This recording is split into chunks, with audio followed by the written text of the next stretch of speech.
What's up, Buckeye Nation? Welcome to another edition of Scarlet and Great here on YouTube, or as you guys know it, Ohio State Football with Scarlet and Great.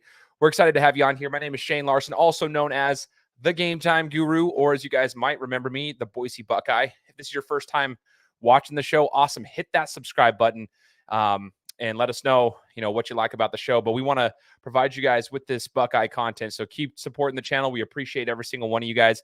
I'm flying solo today. Johnny and Corey, my business partners here, are busy working, and I'm just chilling here creating content on YouTube. Just joking around. I actually have a full-time job and run 3 businesses on the side, but I'm during the middle of my lunch break right now, so I'm wanting to provide you guys with this content today because it's super exciting stuff. We're going to be talking about 3 commits specifically that we have at Ohio State that we just got the news from: Jeremiah Smith, Dylan Raiola, and Lincoln Kienholtz. That we're going to break them down a little bit, but they just announced their commitments this week, and we're going to talk about why that's important and the impact that it's going to have on our program. So if you guys recall, earlier, just about 2 weeks ago, this whole NIL thing is changed the entire college football landscape immensely. What I mean by that is this: NIL gets, it's been about a year and a half since NIL has been a thing, right? The NIL situation, but now it's really starting to take place as certain universities are starting to put together different foundations and whatnot based on their boosters and everything. And even going as far as, if you guys looked over at Colorado, I'm not going to get too deep into that, but Colorado with Deion Sanders heading over there, I mean, they changed their entire academic landscape. The entire university changed it. And if you don't know that, I would encourage you guys to go check that out. They didn't offer certain majors, which is why it's hard to get certain recruits there. And they weren't going to, but when Deion comes over there, they're changing the landscape to get more recruits over there, high star athletes that can do different types of, classes and do a different major, because Colorado had a different standard for academics that was hard to get recruits. But now Deion's over there and they're changing stuff up. So NIL is changing a lot of things. Now, it's not specific to NIL, but it has a little bit of a tie to it. We were starting to see some friction because a lot of these recruits are chasing the dollar, which, go for it. They should be able to monetize off their name, image, and likeness. But what it was doing, it was putting Ohio State in a bind, because where we're used to just, getting all these top tier athletes because of the success of our football program. And it's not like we don't have money to offer them from the NIL standpoint. There's different boosters and alumni that are putting together the foundations and stuff to be able to help bring these guys in. But there's other schools that are a little bit more enticing when it comes to the money. So anyway, the NIL was a big talking point because we could potentially be losing some of these top tier athletes and recruits. But here's the thing: Brian Hartline did it again. And it's not just Brian Hartline, but I'm going to tell you, he is a big piece of this, because he's not the only one who recruited these guys. But we're going to talk about Jeremiah Smith and where Brian Hartline came in. But just a week or two ago, we were talking about Brian Hartline potentially taking a job over at Cincinnati, and he was going to be doing the interview for the head coaching position, or he was going to go look for an offensive coordinator position. He commits to Ohio State and then just gets directly to work and goes and lands these recruits, such as Jeremiah Smith, 5-star recruit out of Florida. Okay, one of the top receivers in the entire country. We just landed the number 1 and number 2 prospects out of the class of 2024. I don't think you understand how big that is. That is huge. What a huge win. Brian Hartline, thanks for getting it done for Jeremiah Smith, because we just beat out Alabama and some of the other big-time schools, even with all the NIL talk going on, where Ohio State's lacking in recruiting and so forth in that specific subject. Jeremiah Smith comes over to Ohio State, 5-star out of Florida, wins again. If you guys go and watch this dude's highlights, he is going to fit perfectly. We are wide receiver U. I don't care what you guys say. We are wide receiver U. Everybody else can hate on us. Whatever. Go Bucks. We are landing these top recruits because they want to play for Brian Hartline and they want to play in this system. Okay. They want to play with top tier athletes and have a chance to go to the next level for the NFL. So we continue to show that Ohio State is wide receiver U. And we're excited to have Jeremiah with us. Now, 6'3", 185. Here's the thing about him. If you go and check his stats out, I've been, studying up on him. He has not even filled out quite yet.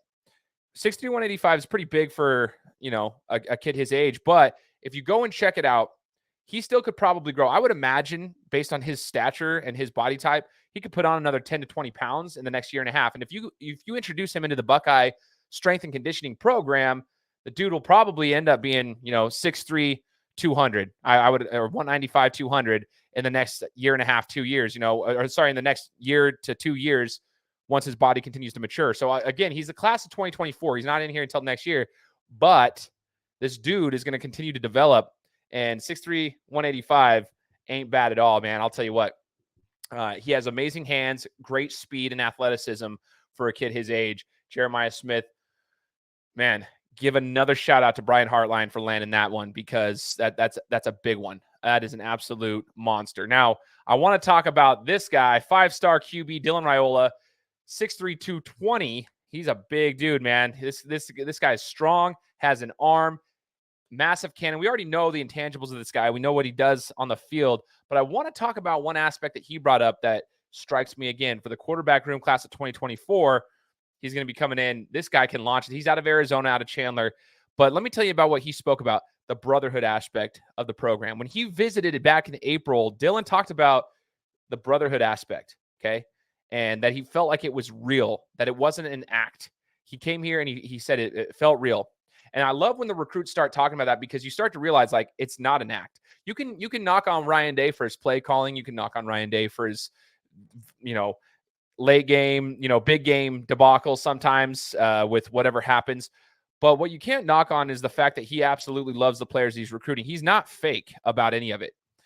Ryan Day loves these guys. When I had Dallin Hayden on the show last year, and we interviewed him here on the podcast, Dallin Hayden was talking about, I asked him about the recruiting process, and I brought this up before, but if this is your first time listening, Dallin Hayden specifically talked about how he knew, like, Ryan Day cared about him. These guys are getting recruited by other big-time schools, right?